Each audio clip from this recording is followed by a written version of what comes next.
우리가 오늘 세 번째 시간인데요. 여러분, 교재 24페이지를 펴시면 되겠습니다. 교재 24페이지, 교재 24페이지.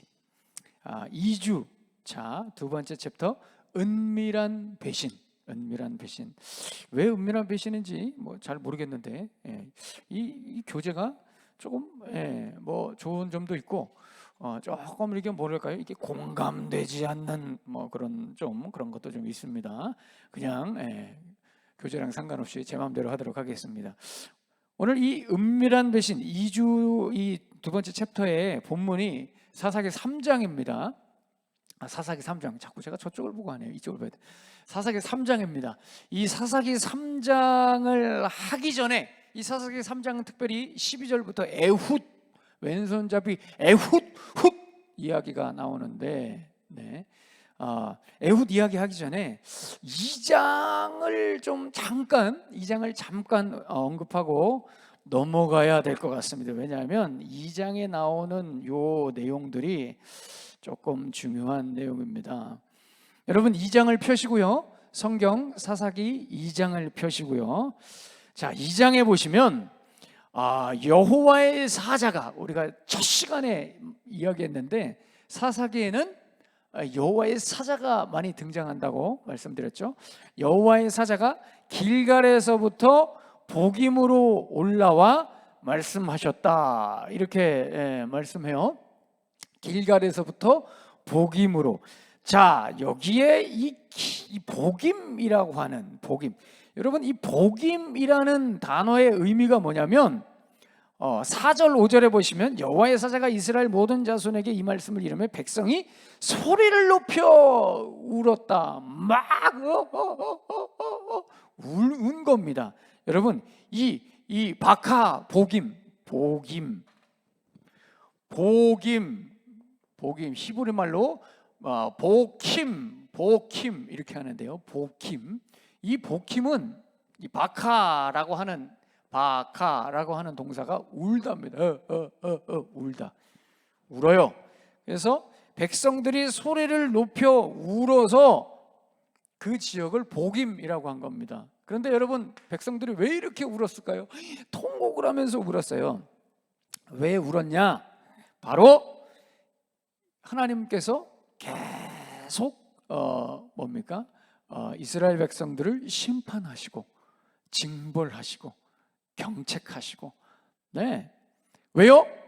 여기 다 나와 있잖아요. 이 이스라엘 백성들이 하나님의 언약을 어기고 하나님의 말씀에 불순종하고 하나님의 목소리를 청종하지 않고 계속해서 범죄해서 하나님께서 3절에 보시면 주위에 계속 잡족들을 통해서 너희들을 찌르고, 그죠? 쫓아내지 않고 옆구리에 가시가 되게 하시고 힘들게 하신다는 거죠. 그래서 하나님 도와주세요. 우는 겁니다. 복임. 그래서 복임이라고 하는 거예요. 자, 여러분, 이 눈물, 참 이게 울음이잖아요. 울음. 이 울음이 여러분 진실돼야 됩니다. 울음이 진실해야 돼요. 울음이 울음에서 그냥 끝나버리면은 이 울음은 아무런 그냥 감정적, 이 감정의 이제 카타르시스라고 하죠. 카타르시스. 감정의 카타르시스 정도밖에 안 되면, 이 진실이 없는 울음이면 이 울음은 계속 울게 되어 있습니다. 이거 굉장히 중요한 교훈입니다. 울음에 진실이 없으면 단순히 그냥 감정의 카타르시스 정도로만 울음이 반복된다면 이 울음은 계속 울 일이 굉장히 많아, 계속 반복된다는 것입니다. 물론 여러분, 이 그리스도인들은 항상 하나님 앞에 울어야 됩니다. 이게 울음은 물론 또 다른 어떤 중의적인 표현이에요. 마음이 하나님 앞에 의에 줄이고 목이 마르고 항상 사모함이 있고 항상 하나님 앞에 간구하면서 우리가 울지요. 여기서의 울음은 뭔지 아십니까? 혼내니까, 하나님께서 벌을 내리시니까 어떤 울음? 그냥 단순한 본능적인 후회, 어떤 부끄러움, 일차적. 여기서의 이스라엘 백성들의 울음은 그냥 일차적 감정, 본능적. 그냥 푹 치니까 아파가지고 우는 거예요. 그냥. 예. 아프다고 찡찡대는 것이죠. 예. 이런 울음이 반복되면은 이 울음에 대해서 본인이 한 번 더 진실하게 진지하게 고민해보고, 내가 왜 이런 상황이 자꾸 와서 나에게 내가 왜 이렇게 울어야 하는 상황들이 자꾸 올까, 이런 것들에 대해서 고민하지 않으면 계속 울게 된다 이 말이죠. 예, 우는 것으로 해결되지 않습니다, 여러분. 그래서 울음에도 여러분 성숙한 울음이 필요한 겁니다. 성숙한 울음. 이 진실된 울음은 성숙한 울음이죠. 성숙한 울음, 그죠? 네. 이 성숙한 울음은 반드시 뭐가 이 동반이 돼야 되냐면, 이 성숙한 울음은 반드시 진실한 돌이킴. 이 돌이킴을 회개라고 그러죠. 이 진실한 돌이킴, 회개. 하나님 앞에 내가 왜 우리가 왜 여기까지 왔을까? 내가 왜 그랬을까? 하나님 앞에 다시 한번 내 자신을 돌아보며 진실하게 내가 가던 그 길에서 턴백 180도 턴백하는 그런 성숙한 울음이 돼야지, 그죠? 일차적인 울음, 본능적인 울음을 우리가 막을 수가 있습니다. 여러분, 굉장히 중요합니다. 근데 이스라엘 백성들은 그러지 않았어요. 혼내면 하나님 도와주세요 울다가 하나님께서 도와주시면 다시 좋다고 범죄하고 불순종하고 우상 숭배하고 제단 쌓고, 그죠? 또 하나님이 찌르시면 하나님 도와주. 이게 뭐냐 말이죠. 여러분, 이런 신앙생활 안 됩니다. 이런 신앙생활 안 됩니다. 진지함이 있어야 되고요. 턴백, 히브리 말로 슈브입니다. 슈브 굉장히 중요한 단어인데요. 이 이스라엘 백성들과 좀 양상이 다른, 그죠? 회개의 진실함이 있었던 그 시대의 동일 인물이 하나 있어요. 동시대의 인물이 하나 있습니다. 그게 누구냐면 바로 이 룻이라는 사람입니다. 목사님 갑자기 왜 생뚱맞게 룻이 나옵니까? 여러분, 이 룻도 사사가 치리하던 시기의 스토리입니다. 재밌죠? 룻이. 여러분, 룻의 고향은 어디입니까? 모압입니다. 모압. 여러분, 굉장히 룻기 1장에 보면은 재미있는 문장이 하나 나옵니다. 룻기 1장에 보면 재미있는 문장이 나와요. 다 같이 한번 찾아볼까요? 룻기 1장 22절 한번 찾아보겠습니다. 룻기 1장 22절에 1장 22절 마지막 절이죠. 한 번에 팍 폈습니다. 자, 1장 22절에 보시면 화면에 나오죠. 나오미가 모압 지방에서 그의 며느리 모압 여인 룻과 함께 돌아왔는데, 여기까지, 뒤는 필요 없습니다. 나오미가 모압 지방에서 그의 며느리 모압 여인 룻과 함께 돌아왔는데, 여기서 이 한국말 성경은 주어가 굉장히 무게중심이 나오미에 쏠렸죠. 나오미가 돌아오는데 그저 룻은 끌려 나온 것처럼, 끌려 돌아온 것처럼 이렇게 보이잖아요. 그렇지 않습니다. 이 문장 원문으로 보시면은요, 이 문장 원문으로 보시면 그렇게 안 나와 있어요. 굉장히 이 문장이 재밌거든요. 이 문장이 원문에 보시면은요, 바트샤보노비 벨룻 이렇게 나와요. 그러니까 이 여인들이 이 모압 땅에서 나왔는데, 분명히 노미도 나오고 룻도, 이 모압이야 이 모압들에서 이 룻도 같이 돌아온 거예요.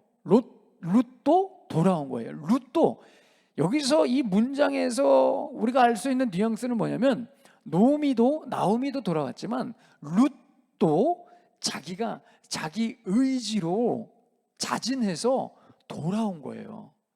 아까 말씀드렸죠. 이 돌아오다라는 이 회개, 구약에서는 여러분 돌아오다라는 단어가 슈브인데, 이 슈브라는 단어가 그냥 단순히 턴백, 그냥 어떤 물리적인 걸음의 돌아옴이지만 영적으로 어떤 의미가 있냐면 회개의 의미가 있어요. 회개, 돌이킨다는 의미가 있어요.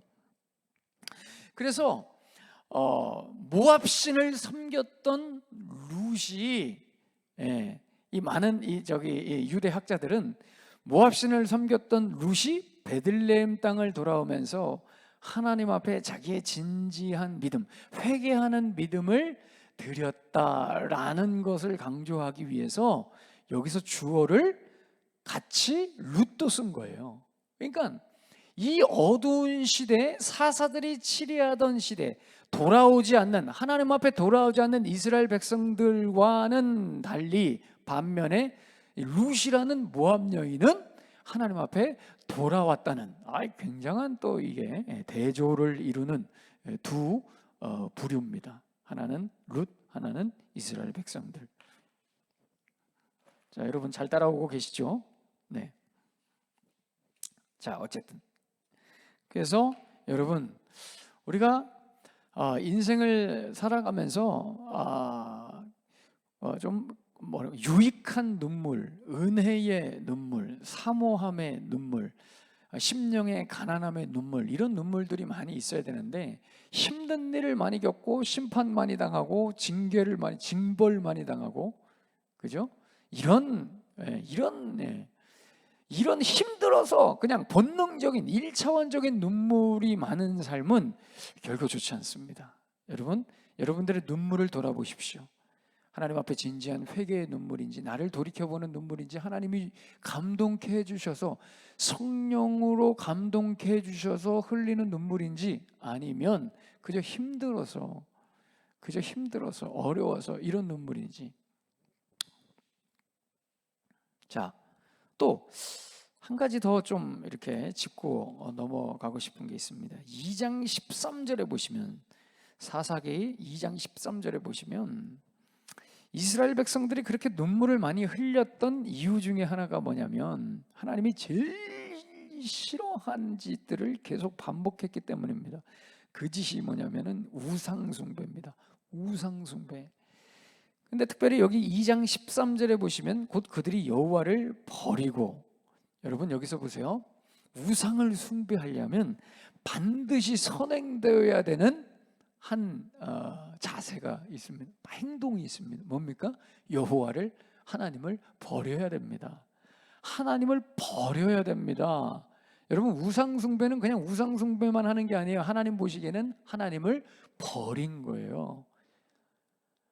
우리는 각자의 다 연약함 속에서 쫓는 우상들이 있습니다. 그 우상을 쫓는다는 것은 여러분, 내가 하나님을 버리고 시작하는 겁니다. 기억하십시오.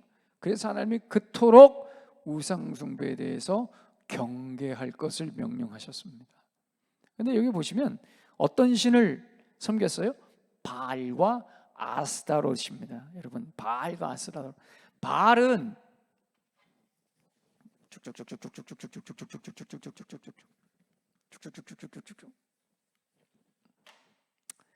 여러분, 바알, 풍요와 다산입니다. 바알은 주인이라는 뜻이죠. 남편 뭐 이런 뜻입니다. 이 바알은 풍요와 다산입니다. 풍요만 하겠습니다. 그냥 물질. 왜요? 물질. 돈이죠, 돈. 잘 먹고 잘 사는 신이에요. 여러분, 이 우상이에요. 누누이 말씀드리지만 잘 먹고 잘 사는 것, 하나님과 아무 상관없는 잘 먹고 잘 사는 것은 그냥 바알 섬기는 겁니다. 이게 바알 섬기는 겁니다. 이 바알과 또 여기 아스타롯 나오죠. 아스타롯은 그냥 와이프입니다. 와이프. 그냥 아내 신이에요. 아내 신. 무슨 말입니까? 아까 전에 제가 다산 안 했죠? 다산 안 했어. 아스다롯 와이프 신이 있어야지 이 다산이 되는 겁니다. 다산이 되고요. 그 다음에 이 아스다롯은 어떤 역할로 이렇게 등장하느냐면 성적인 음란과 타락을 의미하는 거예요. 성적 음란 타락, 아스타롯. 이게 여자신이죠, 여자신. 그 시대의 가나안 땅에 사람들이 바알과 아스타롯을 섬겼다는 얘기는 뭐냐면 돈이면 최고라고 하는 거예요. 돈이면 최고.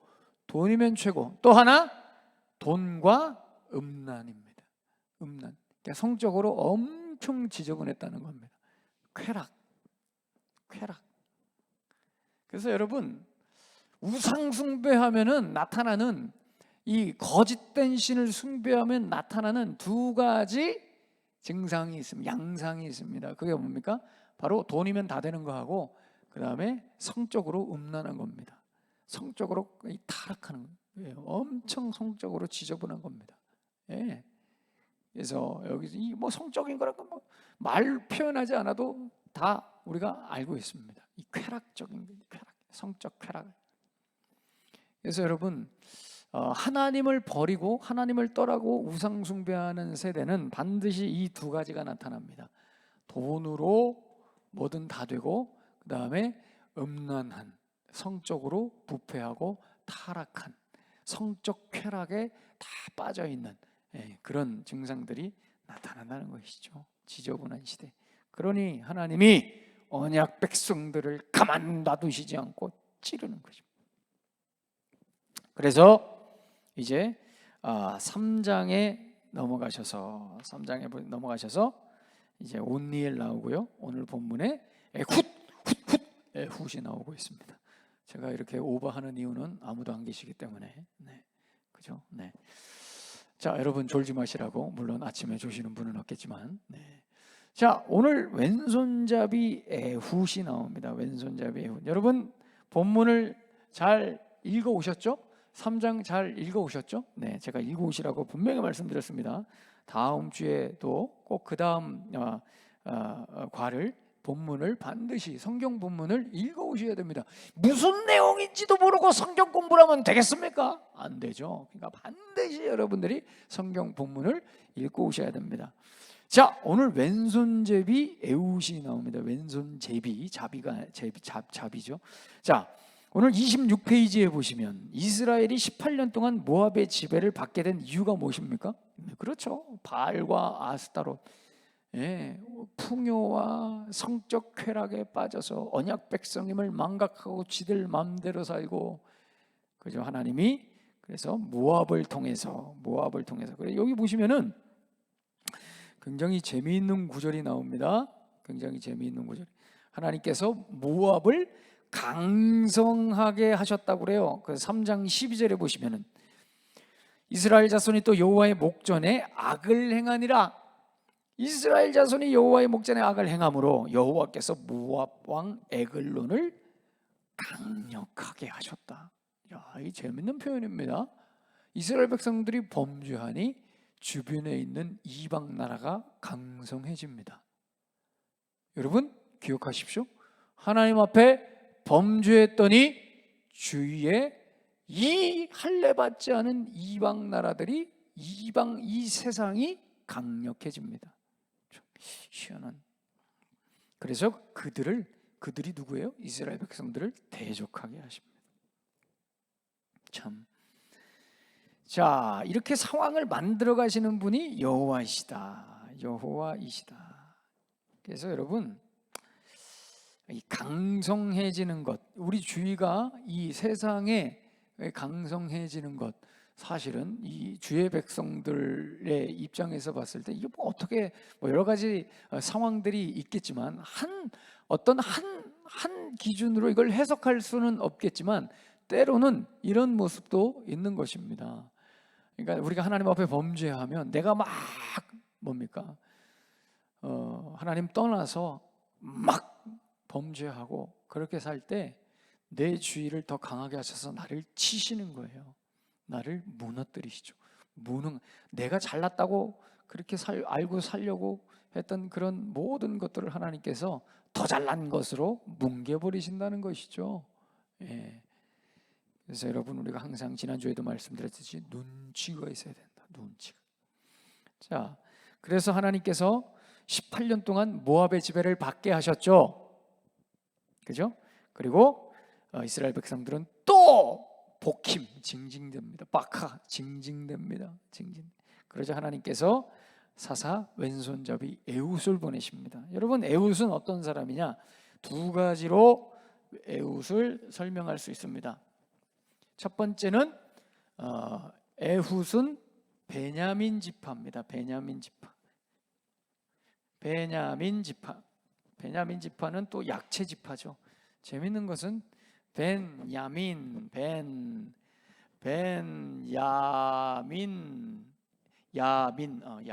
맞죠?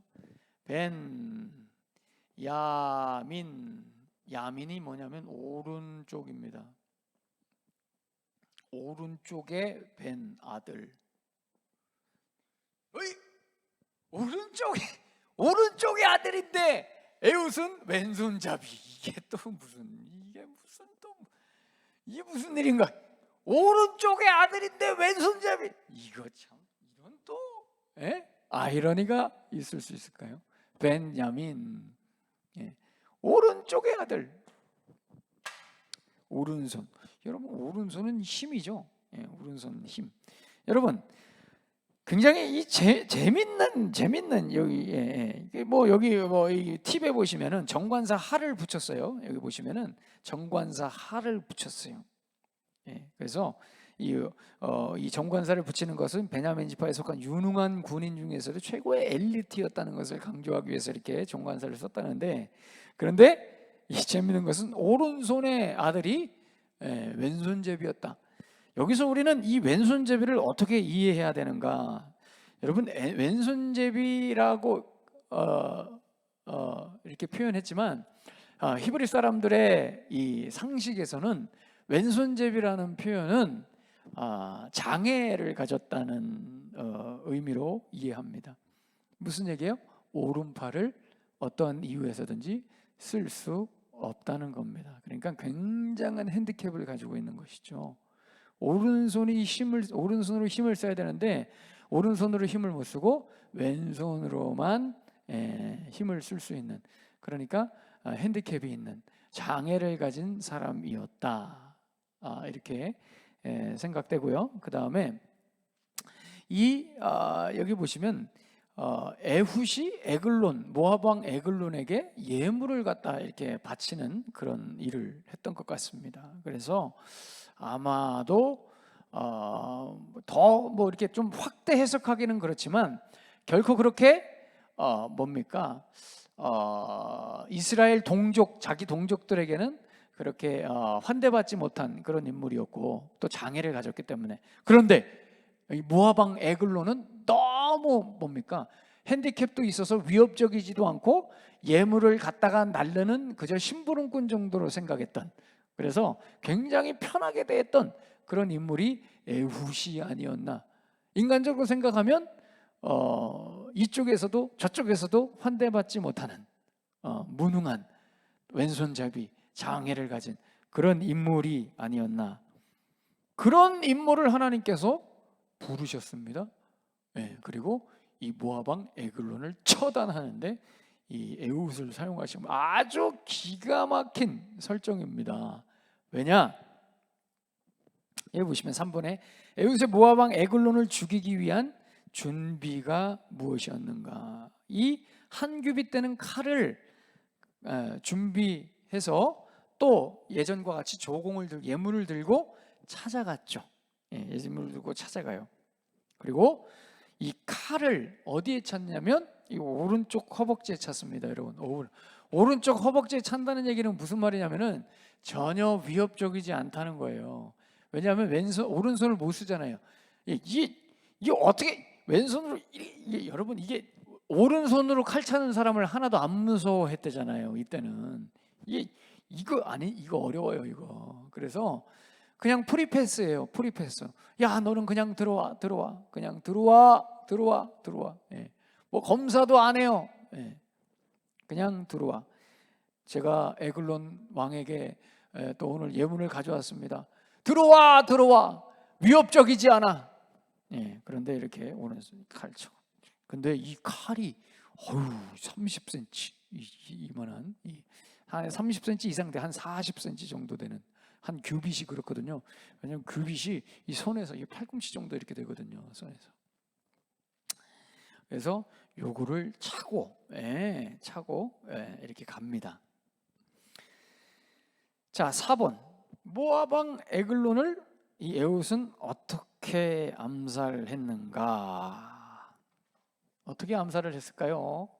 네, 일단 뭐 예물 가져온다니까 좋아했죠. 거기다가 이 에훗이 뭐라고 이야기하냐면, 제가 왕에게 은밀하게 할 말이 있다고 이야기합니다. 은밀한 거 좋아하면 망합니다. 참 은밀한 거 조심해야 됩니다. 항상 죄의 역사는 어두컴컴한 은밀한 곳에서 이루어지는 겁니다. 여러분, 우리는 잘 알고 있죠? 죄의 역사는 어두컴컴한 은밀한 곳에서, 모사를 꾸며도 은밀한 곳에서, 남을 헐뜯는 비난하는 그런 말을 할래도 은밀한 곳에서, 어떤 범죄를 하든지 성적인 것도 은밀한 곳, 다 은밀한 곳에서 이루어지는 겁니다. 여기 근데 굉장히 재밌어요. 여기서 은밀한 말씀을 제가 은밀한 말씀을 드리려고 합니다. 그래서 은밀하게 뵙고 싶습니다. 이렇게 이야기하죠. 여기 보시면 어디죠? 어디? 21절에서 25절, 21절에서 그 전에 여기 있다. 19절이죠. 19절. 네, 19절. 19절로 보시면 왕이여, 내가 은밀한 일을 왕에게 아뢰려 하나이다. 아뢰려 하나이다. 여기서 은밀한 일이라고 이야기하지만 굉장히 이게 또 어떻게 해석하느냐에 따라서 다릅니다. 은밀한 일, 여기 보시면 이 은밀한 일을 뭐라고 표현했냐면, 어떤 성경에는 그래서 말씀이라고 표현했더라고요. 이게 뭐냐면 다바르라고 하는 일, 여기서 일입니다. 은밀한 다바르입니다. 은밀한 다바르. 다바르는 동사, 또 다바르 이것은 말씀도 되고요. 그 다음에 이것은 어떤 것, 띵 이런 거, 띵 어떤 것, 띵 어떤 물건입니다. 물건. 그래서 여기서 왕이시여, 제가 왕에게 은밀한 일을 준비했다. 은밀한 다바르를 준비했어요. 은밀한 다바르를 여기서 은밀한 말씀을 드릴 게 있습니다. 생각해 보세요. 이런 조공이나 바치는 이 연약한 핸디캡에 있는 인간이 왕한테 무슨 은밀한 말이 할 게 있어요. 아무치 능력도 없는 놈이, 그죠? 그러니까 사실 여기는 은밀한 말씀이라기보다는 여기서의 은밀한 일은 어떤 물건일 가능성이 많습니다. 왕이시여, 제가 쌈박한 물건, 은밀하게 제가 이 쌈박한 물건을 제가 왕에게 드리려고 왔습니다. 그러니까 오호, 요 녀석 뭐라 하고 어서 와, 들어와 이렇게 되는 것이죠. 그래서 이 은밀한 것을 받으려고, 여러분, 은밀한 것 받다가 죽습니다. 여기 은밀한 것 받다 죽는 것이죠. 그래서 여기 굉장히 그 왼손잡이 에훗이 이 에글론 왕을 찌르는 장면이 굉장히 리얼합니다. 그죠? 굉장히 리얼해요. 자, 그래서 여기 보시면은 그 21절에 보시면 왼손을 뻗쳐서 그의 오른쪽 허벅지에서 칼을 빼서 왕의 머리를 찔렀단 말입니다. 이 칼자루도 나를 따라서 들어가서 우와, 얼마나 이렇게 그 칼을 그의 몸에서 빼내지 아니하였으므로 기름이 칼날에 엉겼더라. 이 너무 생생한 그런 생생한 그런 묘사 표현입니다. 그리고 나와서 다락문들을 뒤에서 닫아 잠그고 이 다락문들을 뒤에서 잠겼음을 보고 신하들이 분명 서늘한 방에서 그의 발을 가리우신다. 발을 가리우신다 무슨 말입니까? 네, 이 뭡니까? 큰 일을 보고 있었다. 대변을 싸고 있었다. 뭐 그런 표현입니다. 그래서 건드리지 않았죠. 왕이 평상시에도 이렇게 대변을 많이 쌌나 봅니다.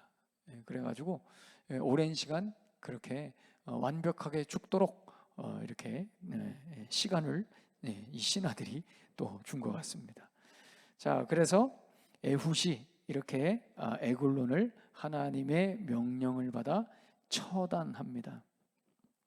근데 이 교제에는 에훗의 승리 요인을 간교하고 기회주의적이고 폭력적이고 속임수의 명수라고 표현하면서 28페이지에 이 가나안적인 윤리와 가치관의 단면이라고 이렇게 표현을 했는데 그렇게 썩 동의가 되지는 않는 것 같습니다.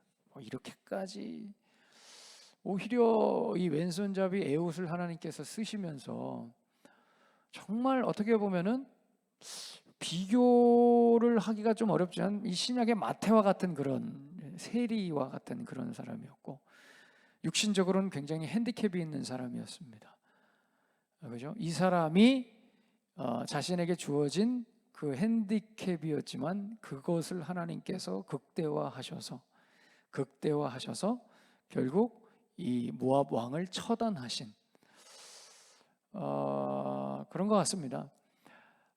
이 그리스도인들은 하나님 백성들은 뭔가 잘나서 사역하지 않는 것 같습니다. 쓰임 받지 않죠. 잘나서 쓰임 받으면 반드시 말년이 안 좋습니다. 자기 잔재주가 있어서 쓰임 받는 사람은 마지막이 안 좋죠. 그러나 하나님 능력으로 사역한 사람은 항상 마지막이 복되고 은혜롭습니다. 왜냐하면 하나님이 주신 은사와 능력대로만 사역하면 욕심이 없거든. 욕심이 없다는 것은 열매가 깨끗하다는 겁니다. 그런데 이 자기 능력과 자기 잔재주로 일하는 사람은 자꾸 욕심이 생기거든요. 더 잘하고 싶어하고, 그래서 나를 더 채찍질하고, 욕심. 그래서 욕심으로 잘할 수는 있어요. 잘할 수는 있지만 나중에 그 결과들이, 열매들이 뭐 화려해 보일 수는 있지만 나중에 굉장히 비참한 그런 결과들을 맞이하고 자기도 굉장히 공허하고 피곤한 그런 결과들을 맺게 되는 것입니다. 그래서 가장 아름다운 것은 하나님께서 우리를 사용하실 때 그 사용하시는 대로만 쓰임 받는 것이 가장 행복하고 아름다운 사역인 것 같습니다. 목사님 아니지. 하나님, 저는 더 크게 쓰임 받고 싶습니다. 아멘. 근데 그거는 이제 하나님이 하실 일이고, 물론 그런 소원이 있으면 하나님께서 더 크게 쓰시겠지만 더 크게 쓰임 받고 싶은 목적과 가치가 하나님 보시기에 합당하면 하나님이 더 쓰시는 것이죠. 그러나 요만큼이라도 자기의 명예와 자기의 영광을 위한 쓰임, 욕구라면 그것은 하나님이 절대 원하시지 않는 피곤해지고 비참해지는 결과입니다. 오늘 이 왼손잡이 에훗의 이런 우리가 모습을 보면서 오른손의 아들인데 왼손잡이였어요. 여러 가지 핸디캡이 있었고요. 또 여러 가지 뭐랄까요, 좀 상처도 있고 아픔도 있었던 그런 사람입니다. 이 사람을 하나님께서 쇼프팀 사사로 사용하셔서 이스라엘을 건지셨습니다. 이것이 어떻게 보면 하나님의 이스라엘에 던지는 메시지일 수도 있습니다. 메시지일 수도 있습니다. 너희들이 18년 동안 이 모압 왕 에글론에게 지배를 받았다. 너희들의 수준이 그 정도라는 것이죠. 그죠? 네, 너희들이 할 수 있는 게 아무것도 없다는 겁니다. 더군다나 왼손잡이 에훗을 써서 에글론 왕을 죽이고 이스라엘을 건지십니다. 하나님이 하시는 일이 이렇다는 것입니다. 아무리 무능한 왼손잡이 에훗이라 할지라도 그 사람을 내가 들어서 너희들의 나라를 건질 수 있단 말이죠.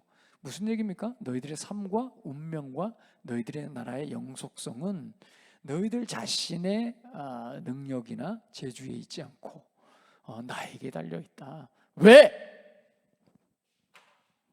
항상 말씀드리지만 이스라엘 백성들은 언약,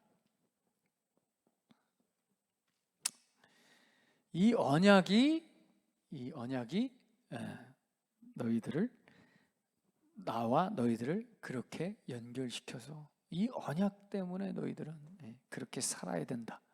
이 말씀을 하나님께서 강력하게 또 에훗을 통해서 이렇게 말씀을 하시는 것 같습니다. 자, 오늘은 너무 이게 길게 하면 안 되는데 또 길어졌네요. 자, 오늘은 여기까지 하고요. 나머지 이 내용들, 적용과 나눔, 삶의 내비게이션은 여러분들이 집에서 각자 읽어보시고 여러분들이 답을 내보시기 바랍니다. 특별히 2번 같은 것들, 은밀한 것을 듣고자 했던 에글론은 은밀한, 당신이 좋아하는 은밀한 것이 무엇이냐? 큰일 나는 겁니다. 그래서 여러분 잘 또 기도로 마무리하시고 또 다음 주 예습 해오셔서 우리 또 다음 주에도 또 하나님께서 우리에게 각자에게 그 말씀하시는 것을 들을 수 있는 그런 은혜로운 우리 수요일 오전 성경 공부가 되었으면 좋겠습니다. 여러분 오늘 하루도 평안하시고요. 남아있는 한 주도 평안하시고요. 코로나로 우리가 함께 이렇게 모여서 은혜를 나누지 못하지만, 교제하지 못하지만 여러분 앞서 제가 찬양한 것처럼 하나님께서 주시는 위로를 경험하시고요, 평안을 경험하시고요, 또 이 하나님의 말씀, 진리의 말씀을 항상 붙잡고 여러분 승리하셔야 됩니다. 이 어려운 시간들을 이겨내셔야 됩니다. 그럴 때, 잘 버틸 때 영광스러운